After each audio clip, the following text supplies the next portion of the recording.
Alors, en introduction, le paradoxe indiqué en introduction du colloque se justifie là aussi pleinement sur ce sujet précis de la mission des familles et nous oblige à quelques précautions de méthode. Il faut le préciser d'emblée, la théologie morale familiale ne s'est déployée comme discipline à part entière que depuis le Concile Vatican II.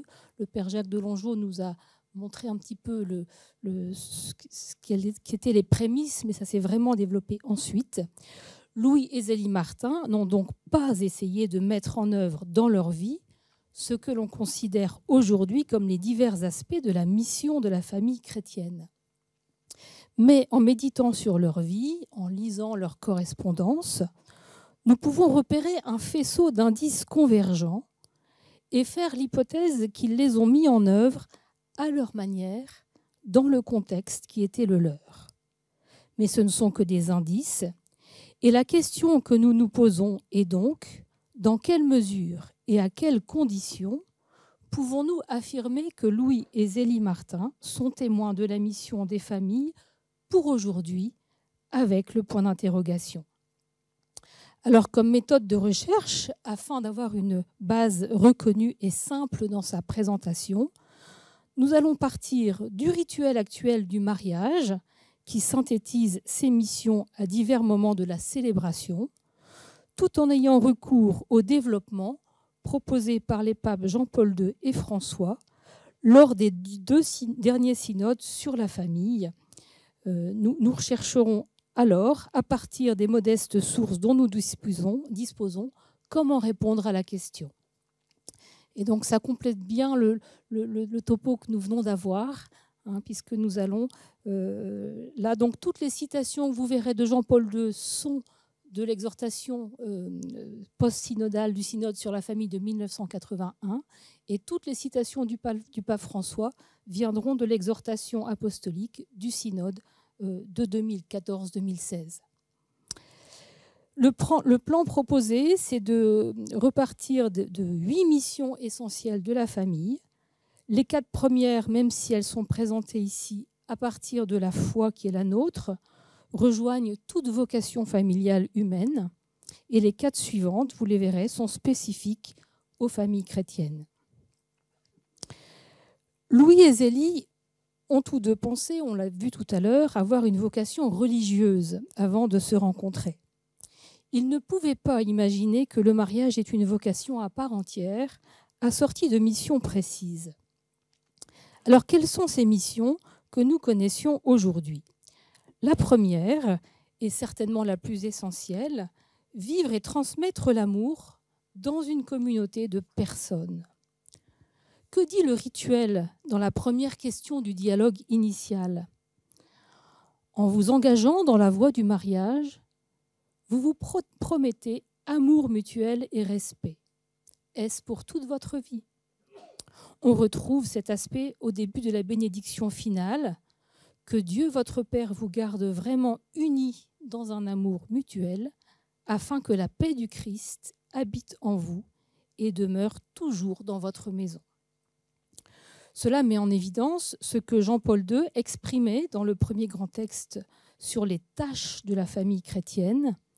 La mission fondamentale des familles est de garder, de révéler et de communiquer l'amour, reflet vivant et participation réelle de l'amour de Dieu pour l'humanité et de l'amour du Christ Seigneur pour l'Église, son épouse. En fait, c'est énorme. Tous ceux d'entre vous qui sont mariés ici, je pense qu'on peut méditer cela longtemps. Le pape François a aussi montré l'élément fondateur qui est l'approfondissement de l'amour dans le mariage, en mettant au cœur de son exhortation à Maurice Laetitia le beau chapitre 4, consacré à l'amour dans le mariage, notamment à partir de l'hymne à la charité de saint Paul. Pour le pape François, et donc c'est tout aussi énorme que ce que nous venons d'entendre, le mariage est l'icône de l'amour de Dieu pour nous. En effet, Dieu lui aussi est communion. Les 3 personnes du Père, du Fils et du Saint-Esprit vivent depuis toujours et pour toujours en unité parfaite. Cela a des conséquences quotidiennes et très concrètes, car les époux, en vertu du sacrement, sont investis d'une véritable mission pour qu'ils puissent rendre visible à partir des choses invisibles ordinaires l'amour avec le Christ, avec lequel le Christ aime l'Église, en continuant à donner sa vie pour elle. C'est donc une mission immense qui se répercute de manière quotidienne et concrète. Monseigneur Fayet, tout à l'heure, évoquait la sainteté du quotidien. C'est bien de ce dont il s'agit. Avec une précaution importante exprimée par le pape François. Je cite, « Cependant, il ne faut pas confondre des plans différents. Il ne faut pas faire peser sur deux personnes ayant leurs limites la terrible charge d'avoir à reproduire de manière parfaite l'union qui existe entre le Christ et son Église. Parce que le mariage en tant que signe implique un processus dynamique qui va peu à peu de l'avant grâce à l'intégration progressive des dons de Dieu. » La question du temps dont nous parlait Jacques Delangeau à l'instant. Alors pour Louis et Zélie, quels sont les indices de cet amour qui se déploie ? Eh bien déjà dans leur courrier, ils se disent qu'ils s'aiment. Agnès Valk aussi nous en a parlé tout à l'heure. Par exemple, cette lettre de Louis à Zélie. « Cher ami, je ne pourrai arriver à Alençon que lundi. Le temps me paraît long. Il me tarde d'être près de toi. Je vous embrasse de tout cœur en attendant le bonheur de vous être réunis. J'espère que Marie et Pauline sont bien sages. Ton mari est vrai ami qui t'aime pour la vie. » Et ensuite, j'avais le courrier de Zélie à Louis, mais que vous avez déjà entendu tout à l'heure, donc je vais le passer. Faire grandir l'amour. Je les avais mis là. Voilà. Oui, quand même, il était là. Courrier de Zélie. Je t'aime de tout mon cœur et je sens encore redoubler mon affection par la privation de ta présence. Il m'est impossible de vivre éloigné de toi. Je t'embrasse comme je t'aime. Faire grandir l'amour, c'est aussi passer du temps gratuit de qualité avec les personnes que l'on aime. Dans l'histoire d'une âme, Thérèse évoque les jeux, les promenades, les soirées passées en famille qui l'ont tant marquée. Sur ses parents, elle dit « Toute ma vie, le bon Dieu s'est plu à m'entourer d'amour. Mes premiers souvenirs sont empreints de sourires et des caresses les plus tendres. » Et plus loin, « Je me rappelle avec bonheur les jours où papa nous emmenait au pavillon. Les plus petits détails se sont gravés dans mon cœur. Je me rappelle surtout les promenades du dimanche où toujours maman nous accompagnait. Puis pendant les premières années à Lisieux, que pourrais-je dire des veillées d'hiver, surtout celles du dimanche? Ah, qu'il m'était doux, après la partie de damier, de m'asseoir avec Céline sur les genoux de papa. De sa belle voix, il chantait des airs remplissant l'âme de pensées profondes. Vivre dans l'amour, c'est donc se soutenir dans l'épreuve aussi. Les témoignages en sont multiples. D'abord par le simple fait de prendre ce temps d'écrire à ses proches, pour Zélie, souvent le dimanche ou tard le soir, une fois que toutes les obligations de la journée étaient terminées. Le rituel du mariage n'omet pas cet aspect contenu dans la dernière partie de l'échange des consentements. « Moi, je te reçois comme époux et te promets de te rester fidèle dans le bonheur comme dans les épreuves, dans la santé comme dans la maladie, pour t'aimer tous les jours de ma vie. » Le « pour t'aimer ». Dans la vie familiale de Louis et Zélie, tout indique que l'amour a été présent dans l'accompagnement des différents deuils des petits ou de Zélie, puis dans l'accompagnement de la fin de vie de M. Martin. Voilà donc pour la première et essentielle mission, faire grandir l'amour. Les indices sont concordants. Deuxième mission des familles, la fécondité et la transmission de la vie. La deuxième question du dialogue initial dans le rituel actuel du mariage est « Êtes-vous prêt à accueillir les enfants que Dieu vous donne et à les éduquer selon l'évangile du Christ et dans la foi de l'Église ?» Et l'on retrouve dans la bénédiction finale « Que vos enfants soient la bénédiction de votre foyer et vous rendent sans mesure la joie que vous leur donnerez. » La fécondité de l'amour conjugal, on l'a dit tout à l'heure, n'est pas seulement corporelle, elle s'enrichit, disait Jean-Paul II, de tous les fruits de la vie morale, spirituelle et surnaturelle que le père et la mère sont appelés à donner à leurs enfants et à travers eux à l'Église et au monde. Le pape François a pour sa part développé cet aspect de la mission des familles dans tout le chapitre 5 d'Amoris Laetitia, l'amour qui devient fécond, en précisant, c'est ce que j'ai mis là par exemple, que l'amour des parents est un instrument de l'amour de Dieu le Père qui attend avec tendresse la naissance de tout enfant, l'accepte sans condition et l'accueille gratuitement. Concernant Louis et Zélie, comme vous le savez, cela a été évoqué par différents intervenants, ils ont, dans les premiers mois de leur mariage, choisi de vivre comme frères et sœurs. Il est difficile de porter le moindre jugement sur ce point délicat, dont nous ne connaissons pas toutes les motivations. Des hypothèses ont été proposées. Donc, notamment, il y a quelques pages dans le livre de Thierry Hénaud Morel. Dans ces hypothèses, on a notamment retrouvé dans les notes de Louis un texte écrit de sa main sur l'idéal de la continence, même dans le mariage. Toujours est-il qu'ils ont changé d'avis et mis 9 enfants au monde. Voici ce que Zélie écrit dans un courrier à sa fille Pauline bien plus tard. Mais quand nous avons eu nos enfants, nos idées ont un peu changé. Nous ne vivions que pour eux, c'était tout notre bonheur et nous ne l'avons jamais retrouvé qu'en eux. Enfin, rien ne nous coûtait plus. Le monde ne nous était plus à charge. Pour moi, c'était la grande compensation. Aussi, je désirais en avoir beaucoup afin de les élever pour le ciel. À titre personnel, la dernière phrase et le mot « compensation » me rappellent qu'à l'époque, et depuis Saint-Augustin, on en a parlé aussi, la sexualité était considérée notamment comme un remède à la concupiscence, destiné aux chrétiens de seconde catégorie, en quelque sorte. Il a fallu attendre la seconde moitié du XXe siècle pour appréhender la sexualité d'une manière beaucoup plus positive, avec les catéchèses de Jean-Paul II, la réconciliation entre Éros et Agapé proposée par le pape Benoît XVI, on vient d'en parler. Tout cela est repris dans le chapitre 4 d'Amoris Laetitia par le pape François, qui évoque aussi les risques de violence et de manipulation. Revenons à Zélie. Dans une lettre à sa belle-sœur, 15 jours avant la naissance de Thérèse, elle écrit « J'attends maintenant tous les jours mon petit ange et je suis bien perplexe car je n'ai pas encore trouvé de nourrice. Si le bon Dieu me faisait la grâce de l'allaiter, ce serait qu'un plaisir de l'élever. Moi, j'aime les enfants à la folie. J'étais née pour en avoir, mais il sera bien temps que cela finisse. J'aurai 41 ans le 23 de ce mois. C'est l'âge où l'on est grand-mère. » Sur cet aspect de la fécondité dans le mariage, le décalage entre ce qu'ont vécu Louis et Zélie et les couples d'aujourd'hui est particulièrement important.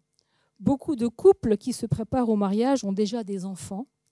Le fait que certains dans notre société pensent qu'il est plus sage ou plus prudent de ne pas en avoir est une immense question. Alors la troisième mission des familles, évidemment, l'éducation des enfants. Dans le rituel du mariage, la charge de l'éducation est étroitement liée à celle d'accueillir des enfants. On trouve par exemple dans la bénédiction nuptiale qu'ils élèvent dans la fidélité à l'Évangile les enfants qui naîtront de leur union. L'éducation, c'est ce qui permet d'armer les enfants pour la vie en société. Ce sont donc à la fois les points précis liés à des circonstances, mais c'est aussi ce que l'on apprend au fil de l'eau, la politesse, les règles de vie en société, les vertus. Jean-Paul II disait dans Amoris Consortio, « La communion et la participation vécues chaque jour au foyer, vous voyez la question du quotidien, dans les moments de joie ou de difficulté, représentent la pédagogie la plus concrète et la plus efficace en vue de l'insertion active, responsable et féconde des enfants dans le cadre plus large de la société. » Le pape François, jésuite, particulièrement attentif aux questions éducatives, a choisi de consacrer à ce sujet un chapitre entier de l'exhortation Amoris Laetitia, le chapitre 7. Tous les éducateurs qui sont ici, je pense, l'ont déjà lu. Il insiste sur le fait d'apprendre aux enfants à grandir en liberté, en autonomie responsable. Il s'agit surtout, selon lui, d'initier des processus de croissance. Si un parent est obsédé de savoir où se trouve son enfant, dit-il, et de contrôler tous ses mouvements, il cherchera uniquement à dominer son espace. De cette manière, il ne l'éduquera pas, ne le fortifiera pas, ne le préparera pas à affronter les défis. Ce qui importe surtout, c'est de créer chez l'enfant, par beaucoup d'amour, des processus de maturation de sa liberté, de formation, de croissance intégrale, la culture d'une authentique autonomie. Le pape François évoque aussi souvent le fait d'éduquer les enfants à dire « s'il te plaît »,« merci »,« pardon », tous ces petits mots de la vie quotidienne qui s'apprennent d'abord au cours de la vie familiale. Concernant la mission éducative des parents martins, Thérèse, dans l'Histoire d'une âme, évoque bien un contexte aimant mais exigeant. Agnès Val, je vous en ai parlé tout à l'heure. Et elle dit par exemple, avec une nature comme la mienne, si j'avais été élevée par des parents sans vertu, ou même si, comme Céline, j'avais été gâtée par Louise, je serais devenue bien méchante et peut-être même me serais perdue. Sur l'éducation, et notamment les difficultés liées à l'éducation de Léonie, donc Madeleine de Gourcuff, qui voilà, là-bas, donc évoquera ce sujet demain plus longuement. Donc j'avance. Quatrième mission des familles, une véritable mission sociale et politique. Les familles ont vraiment une mission à la fois en préparant les enfants à la vie d'adulte, mais aussi en s'impliquant de multiples manières dans la société. Le rituel du mariage, dans la dernière question du dialogue initial, est très explicite. Êtes-vous disposés à assumer ensemble votre mission de chrétien dans le monde et dans l'Église, et que votre travail à tous deux soit béni, précise la bénédiction finale.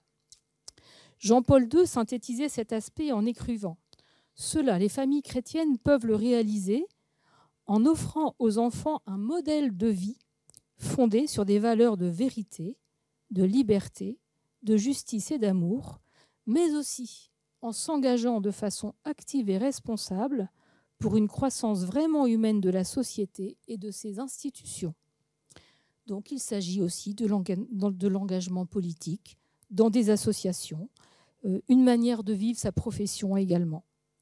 Pour le pape François, il disait « Il convient de rappeler que la procréation ou l'adoption ne sont pas les seules manières de vivre la fécondité de l'amour.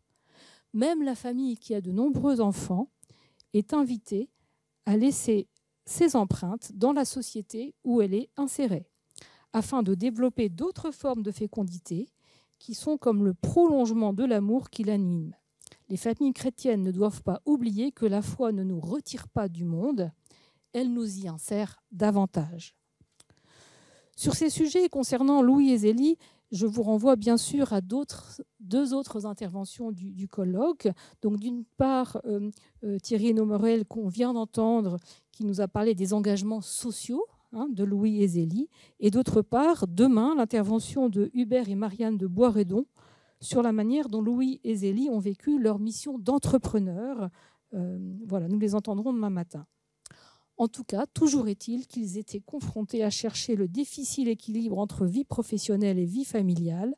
Ce ne sont pas ces mots-là qui étaient utilisés par Zélie et Louis à l'époque, mais c'est cela qu'exprimait régulièrement Zélie dans ses courriers. Alors nous allons passer maintenant à l'aspect plus ecclésial de la mission des familles. Suite au Concile Vatican II, on en a parlé tout à l'heure, nous saisissons mieux maintenant que la mission des familles est à comprendre et à vivre dans le cadre de l'appel universel à la sainteté. Il s'agit tout simplement du déploiement du baptême et de la confirmation dans le sacrement du mariage, vécu comme une vocation à part entière. Louis et Zélie ne le savaient pas, parce que l'Église ne le disait pas ainsi à leur époque. Mais nous pouvons là aussi rechercher si d'un point de vue théologal et pastoral, ils peuvent être témoins du déploiement ecclésial et spirituel de la mission des familles. Parmi les tâches fondamentales de la famille chrétienne, prend place celle que l'on peut dire ecclésiale, celle qui met la famille au service de l'édification du royaume de Dieu dans l'histoire, moyennement la participation à la vie et à la mission de l'Église, résumait ainsi Jean-Paul II en présentant ces diverses tâches. Louis et Zélie ayant été béatifiés puis canonisés ensemble, il y aurait beaucoup à dire sur la façon dont ils ont vécu les 3 grands axes de la mission de tout chrétien, prophétique, sacerdotale et royale, selon la référence triple, mais à vrai dire unique, à Jésus-Christ, prophète, prêtre et roi. Alors la mission sacerdotale de la famille, on entend dans le rituel qu'ils puissent toujours te rendre grâce et viennent souvent renouveler leur alliance en communiant ensemble au corps ressuscité de Jésus-Christ, dit la 4e bénédiction nuptiale. Cette mission se vit dans la vie sacramentelle et liturgique. Elle concerne aussi la prière et la vie spirituelle. Concernant le sacrement du mariage proprement dit, nous venons d'entendre Jacques de Longeau. Et donc pour Jean-Paul II, la famille chrétienne est aussi insérée dans l'Église, peuple sacerdotal. Par le sacrement de mariage dans lequel elle est enracinée et d'où elle tire sa subsistance, elle est continuellement vivifiée par le Seigneur Jésus, appelée et engagée par lui à dialoguer avec Dieu par les moyens de la vie sacramentelle et l'offrance de son existence dans la prière. Le pape François insiste sur la notion du temps et propose d'assumer le mariage comme un chemin de maturation où chacun des conjoints est un instrument de Dieu pour grandir dans l'amour. Ça rejoint ce qu'on disait sur Gaudete et Exultate. Et donc cette vie sacerdotale des familles s'enrichit de la prière, notamment la prière en famille, mais je vais passer pour avancer. En tout cas, toutes les biographies de Louis et Zélie témoignent de la richesse de leur vie sacerdotale, par exemple par le choix d'aller aussi souvent que possible à la messe à 5h30 ou 6h du matin, mais aussi l'importance du dimanche. On les entend parler de l'adoration, des pèlerinages, de diverses dévotions. Alors, la mission prophétique... Alors, attendez, où est-ce que j'en suis ? Hop. Voilà, la mission prophétique de la famille. Lors de la conclusion d'une célébration de mariage, le rituel propose la formule que le Seigneur vous donne d'être témoin de sa résurrection et d'attendre dans la joie le bonheur promis. Cette mission prophétique des familles relève bien du témoignage, de l'annonce de la bonne nouvelle. Jean-Paul II disait, du fait que la famille chrétienne participe à la vie et à la mission de l'Église, qui se tient dans une religieuse écoute de la parole de Dieu et la proclame avec une ferme confiance, elle vit son rôle prophétique en accueillant et en annonçant la parole de Dieu. Elle devient ainsi chaque jour davantage une communauté qui croit et qui évangélise. À propos de l'aspect évangélisateur de la vie des familles, il est très intéressant de remarquer que les 2 derniers synodes sur la famille ont tous les deux eu lieu juste après un synode sur la nouvelle évangélisation. C'était près du temps entre Paul VI et Jean-Paul II, et puis ensuite avec le pape François. Or, souvent, on décide du thème d'un synode lors du synode précédent. Et donc, 2 fois, lors d'un synode sur l'évangélisation, on en arrive à la conclusion de se dire, en fait, tout part de la famille, donc on va faire un synode sur la famille. Enfin, je résume un petit peu, mais en fait, dans les 2 cas, c'est dans cet ordre-là que ça a eu lieu.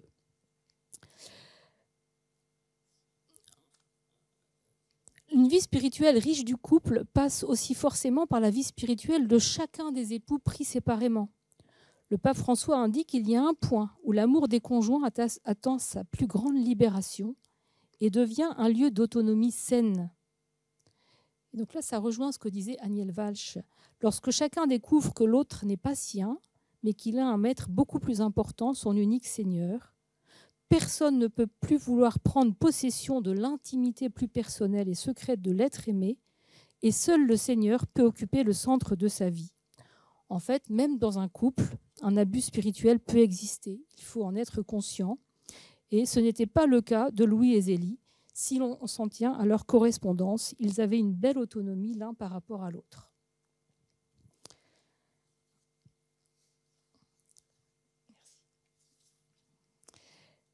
Je reprends la citation du pape François, ainsi, pour compléter: l'espace exclusif que chacun des conjoints réserve à ses relations à la solitude avec Dieu permet non seulement de guérir des blessures de la cohabitation, mais aussi permet de trouver dans l'amour de Dieu le sens de sa propre existence. Ainsi, et là c'est moi qui poursuis, la liberté n'est pas réservée au jour du mariage pour le sacrement, pour la validité, mais se déploie tout au long des jours. Les courriers et biographies de Louis Ezeli sont unanimes. Ils ont transmis la foi à leurs enfants. Là aussi, leur canonisation en est le témoignage encore vivant aujourd'hui. Et nous écouterons demain Guy Fournier nous dire ce que les pèlerins d'aujourd'hui recueillent encore de cette foi partagée. Un indice précieux complémentaire est tout simplement la spiritualité de Thérèse, pétrie bien avant son entrée au Carmel de nombreuses références bibliques, avec au cœur de sa foi le Christ, mort et ressuscité pour nous sauver, ce que nous appelons à nouveau aujourd'hui le kérygme. Cela mériterait bien des développements compte tenu des accents de cette foi de Thérèse. Bien sûr, ce n'est pas le sujet aujourd'hui. En tout cas, les nombreux drames et deuils traversés par la famille Martin mettent bien en évidence un point essentiel exprimé par le pape François et qu'il est important de reprendre aujourd'hui. La vie familiale n'est pas un idéal abstrait, mais une œuvre artisanale. L'idylle exprimée dans le psaume 128 ne nie pas la réalité amère, marquant toutes les saintes écritures. C'est un chemin de souffrance et de sang qui traverse de nombreuses pages de la Bible.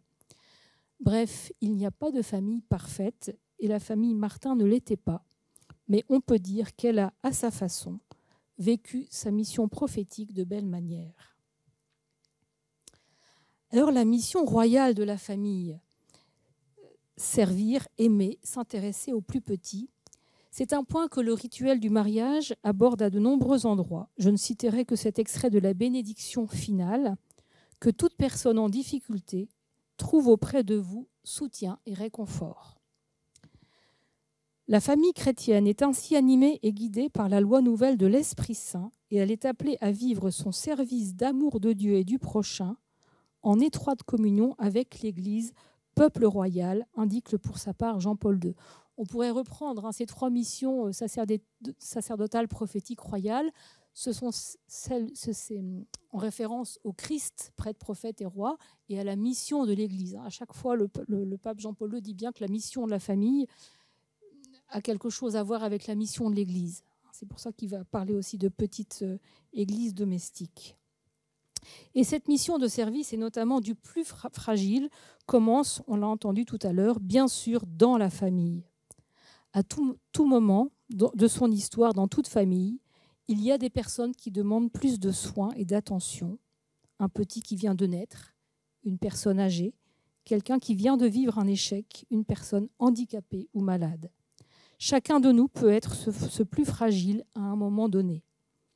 Pour le pape François, c'est une profonde expérience spirituelle de contempler chaque proche avec les yeux de Dieu et de reconnaître le Christ en lui. Cela demande une disponibilité gratuite qui permette de valoriser sa dignité. Ainsi jaillit la tendresse, capable de susciter en l'autre la joie de se sentir aimé. Elle s'exprime en particulier en se tournant avec attention et délicatesse vers l'autre, dans ses limites, spécialement quand elles apparaissent de façon plus évidente. Chez Louis Ezeli, on peut affirmer que la mission royale de la famille s'est déployée largement auprès de chaque membre en souffrance, mais aussi auprès plus largement. Monseigneur Borden abordera demain ce point de la famille qui grandit aussi au creuset des épreuves, avec la grâce de l'Esprit Saint, en participant aussi au mystère de la croix du Christ, qui transforme les difficultés et les souffrances en offrande d'amour. On retrouve sur ce point un des aspects de la foi de Thérèse, probablement perçu dès son enfance. Sur cette mission centrée sur la charité, Thierry Hénaud-Morel, il en a parlé tout à l'heure, de cette promenade dans laquelle ils ont vu un pauvre à qui Thérèse allait donner quelque chose, et puis ils se sont dit mais ça ne va pas du tout, ils l'ont reçu chez eux et ensuite ils l'ont aidé à entrer à l'hospice. Alors là, j'arrive au dernier point, ne vous inquiétez pas, on va être à peu près dans les temps. La dernière mission des familles chrétiennes, aujourd'hui, concerne l'implication dans la pastorale, et notamment la pastorale des familles. Jean-Paul II évoque cela dans la 4e partie de Familiaris Consortio. Dans cette activité, les époux chrétiens agissent en communion et en collaboration avec les autres membres de l'Église, qui œuvrent aussi en faveur de la famille. Le pape François, pour sa part, a consacré le chapitre 6 d'Amoris Laetitia à la pastorale et insiste sur le fait que la présence de couples mariés ayant une certaine expérience apparaît d'une grande importance. Nous voyons bien aujourd'hui, les couples sont indispensables pour accompagner la préparation au mariage, l'accompagnement des jeunes familles, mais aussi dans de nombreux domaines pastoraux qui touchent à la vie familiale, catéchèse, éducation, accompagnement dans le deuil, accompagnement des situations dites complexes. Sur ce point, évidemment, nous avons très peu ou aucun indice concernant l'implication de Louis et Zélie dans la pastorale familiale de leur époque, parce qu'elle n'existait pas en tant que telle. Mais combien d'entre vous ici sont présents au titre de votre implication dans la pastorale des familles? Est-ce que vous voulez lever le doigt, tous ceux d'entre vous qui sont d'une façon ou d'une autre dans la pastorale des familles?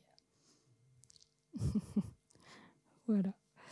Lorsqu'on le voit, les retraites pour couple, les parcours des équipes Notre-Dame, tout ce qui se passe en nom ici de Louis et Zélie à Alençon et à Lisieux, les conférences données à partir de leur vie pour soutenir la vie des couples et des familles dans leur vie conjugale, on peut dire que Louis et Zélie sont témoins et acteurs de cette pastorale aujourd'hui, depuis le ciel en quelque sorte.